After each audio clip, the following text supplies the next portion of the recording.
ছবিটা দেখছেন? তৃণমূল বিধায়ক হুমায়ুন কবিরের কুশপুতুলে জুতো ঝাঁটা মারছে তৃণমূল কর্মীরাই।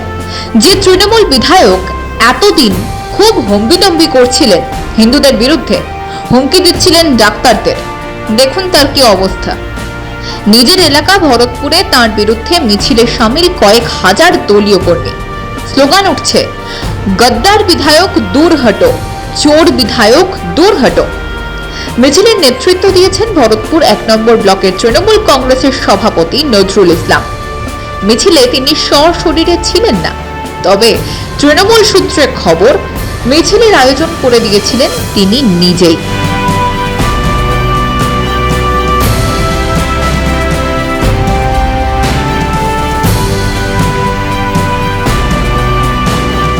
মুর্শিদাবাদে এ ধরনের ঘটনা নজিরবিহীন, তৃণমূলের পক্ষেও খুবই অস্বস্তিজনক। দলীয় বিধায়কের কুশপুতুল বানিয়ে যেভাবে ঝাঁটা মারা হচ্ছে, জুতো দেখানো হচ্ছে, তাতে শাসকের ভিতরকার কোন্দলই প্রকাশ্যে।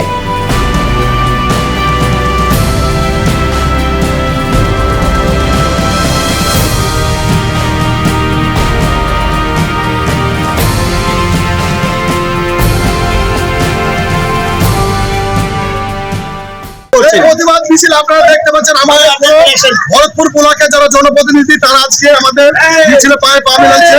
এই যে আমাদের বিধায়ক 2021-এর বিধায়ক হুমায়ুন কবির, তিনি একের পর এক তিনি মিথ্যা ভাষণ, মিথ্যা কথা, মানুষের অপপ্রচার এবং মানুষকে পরিষেবা না দিয়ে দালালি করছে ভরতপুর বিধানসভায়, এবং সে তার তুলাবাজি কারণে আজকে আমাদের দলের বিরুদ্ধে একের পর এক নেতার উপরে বিক্ষোভ, উল্টো পাল্টা ভাষা, কারো বাপ তুলে কারো মা তুলে ভাষা, সে ভাষা মানে মানুষ কাছে ভালো চোখে দিচ্ছে না।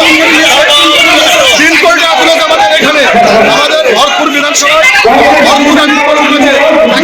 কথা বলে না, তার টাকা দেয় না, সে শিশুরা অঞ্চলে চাষ করেছে। ভরতপুর বিধানসভাতে ভরতপুর 1 নম্বর ব্লকে উনি কংগ্রেসের মানুষকে নিয়ে চলছেন। উনি কোনো তৃণমূলের মানুষের সঙ্গে দেয় না। উনি তুলাদাবি করেন, উনি যেসব ঘর পেয়েছেন সেই ঘরগুলো উনি আর কি মোটামুটি কংগ্রেসের লোকদেরকে দিয়েছে। উনি তৃণমূলের কোনো যোগসব রাখেন না।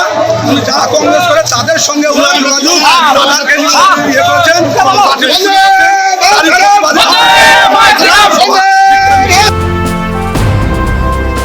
কথায় আছে, অতিবার বেরো না। অনেকে বলছেন হুমায়ুনের বিরুদ্ধে সেটাই হয়েছে। ধরাকে সরাজ্ঞান করছিলেন না তিনি। সারা রাজ্যের মানুষ যখন তিলোত্তমা কাণ্ডে ডাক্তারদের পাশে, তখন সেই জুনিয়র ডাক্তারদের হুমকি দিতে কসুর করেননি হুমায়ুন। দেবাংশ ঘোষ বলে একজন ডাক্তার বহরমপুর পিএসএ আমার বিরুদ্ধে একটা এফআইআর করে দিল। তো সেই এফআইআর আমার বিরুদ্ধে স্টার্ট হয়ে গেছে। তো তোমাদের গণতন্ত্র যদি এত অধিকার থাকে বা পেয়ে যায়, বা 7,500 ডাক্তার যদি এত ক্ষমতাবান হয়, আমি বলেছি মমতা ব্যানার্জির ভাঙাবো না, অভিষেক ব্যানার্জির নাম নেব না, তৃণমূলের কোন পতাকা নেব না। প্রয়োজন যদি দেখা দেবে বহরমপুর মেডিকেল কলেজে হুমায়ুন রাখার ক্ষমতায় 2 ঘন্টার নোটিশে 10,000 লোক নিয়ে এই দেবাংশ ঘোষের মতো ডাক্তারকে বোঝাপড়া করার ক্ষমতা হুমায়ুন কবিরের আছে। সেটা কি শুধু কথা বলার জন্য আমার বিরুদ্ধে নন সেকশনে এফআইআর করে দিতে পারে, তাহলে তার হিসাব নিকাশ তো আমাকে নিজেই করার ক্ষমতা আছে। আমি অত দুর্বল লোক না, আমি একমাত্র উপরওয়ালাকে ভয় পাই, উপরওয়ালাকে শ্রদ্ধা করি, উপরওয়ালার রুটি বা পাই তাই খাই। আমাদেরকে নামাবেন না রাস্তায়, নামলে সেদিন এখানে কজন ডাক্তার থাকেন, আমি আমার নিজস্ব স্ট্যান্ড নিয়ে যেদিন নামবো সেদিন কোনো কিছু বাধা হবে না। আমি বাধা অতিক্রম করেই এর মোকাবিলা করবো, এটাই বলেছি আমার সব কথা।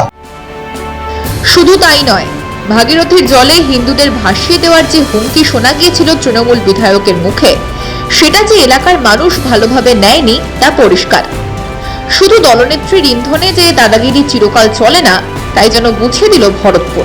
স্থানীয় বিধায়কের বিরুদ্ধে দলীয় কর্মীরাই যেভাবে সোচ্চার হয়েছে, যেভাবে জুতো ঝাঁটা মেরেছে, সেটা কি বাংলা কোনোদিন দেখেছে? ভরতপুর যে ছবি দেখালো তা কিন্তু তৃণমূল নেত্রীর চিন্তাই দ্বিগুণ করলো। এ ব্যাপারে আপনাদের কি মনে হয় লিখে জানান আমাদের কমেন্ট বক্সে। লাইক করুন, শেয়ার করুন আর সাবস্ক্রাইব করতে ভুলবেন না মাধ্যম। ব্যুরো রিপোর্ট, মাধ্যম।